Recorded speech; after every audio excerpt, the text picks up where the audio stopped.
এখন বর্তমান এপ্রিল মাসের মাঝামাঝি চলে প্রায়। গরমের ধান কাটা শুরু পর্যায়ে এখন।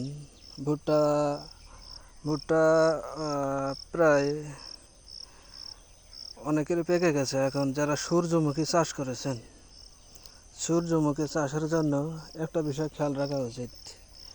এই যে দেখুন, এই সূর্যমুখীটা, এটা পাখি এত পরিমাণে খেয়েছে যে এর প্রায় 1/3 খেয়ে ফেলেছে। টিয়া পাখির মারাত্মক অত্যাচার, যেটা বর্তমান 12 ঘন্টায় এদের দেখভাল করতে হয়। এজন্য যারা সূর্যমুখী চাষাবাদ করবেন, সূর্যমুখী চাষাবাদ করার আগে অবশ্যই পাখিদের ক্ষেত্রে সতর্ক হওয়া উচিত।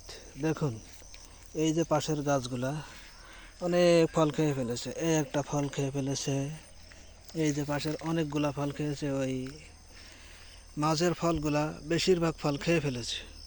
এবং যে ফলগুলো আপনারা পাখির হাত থেকে রেহাই পাওয়ার জন্য পলিথিন বাঁধবেন, পলিথিন বা পলি দেবেন, পলি দেওয়ার ক্ষেত্রে বিশেষ সতর্কতা অবলম্বন করা উচিত।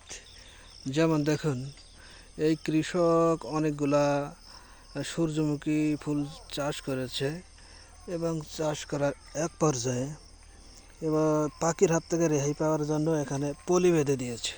এবং এই পলি বাঁধার ফলে দেখুন, পলি বাঁধার ফলে এই যে ফুলটা নষ্ট হয়ে গেছে।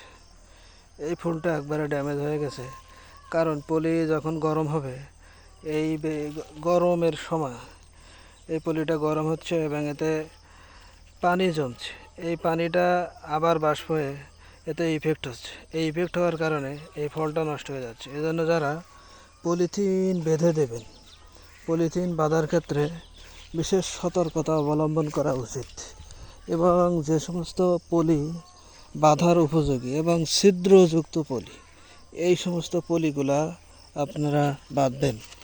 যেমন দেখুন, এই যে পলি বেঁধে দিয়েছে, এই যে পাখির হাত থেকে রেহাই পাওয়ার জন্য এই পলি বেঁধে দেওয়ার কারণে, বিশেষভাবে কৃষক অজ্ঞ থাকার কারণে এই দেখুন, এই যে ফল নষ্ট হয়ে গেছে, এই ফুলটা নষ্ট হয়ে গেছে এবং এ থেকে আশানুরূপ তেল পাবে না। এই যে দেখুন, বেশিরভাগ ফুলগুলা, এই যে ফুলটা এ খেয়ে গেছে, খেয়ে যাওয়ার পরে পলি বাঁধছে, পলি বেঁধে দেওয়ায় এই ফুলটা নষ্ট হয়ে গেছে। এই যে পলি বাঁধছে, এই পলি বেঁধে দেওয়ায় ফুলটা নষ্ট হয়ে গেছে। এবং বেশিরভাগ ফুলগুলো দেখবেন পলি বাঁধার কারণে নষ্ট হয়ে গেছে, অনেক ফুল নষ্ট হয়ে গেছে। এবং এদের চাষাবাদ করার আগে আপনাদের পাখির ক্ষেত্রে বিশেষ সতর্কতা অবলম্বন করা উচিত। পাখির ক্ষেত্রে যদি আপনি পাখি সম্পর্কে সজাগ এবং সতর্ক না হন, তাহলে আপনার কষ্টের আপনার যে ফলটা আপনি ঘরে তোলার জন্য চাষাবাদ করবেন, সেটা আপনি আশানুরূপ তুলতে পারবেন না। সো আপনি এই সূর্যমুখী চাষাবাদের আগে অবশ্যই ভেবে দেখবেন। ধন্যবাদ।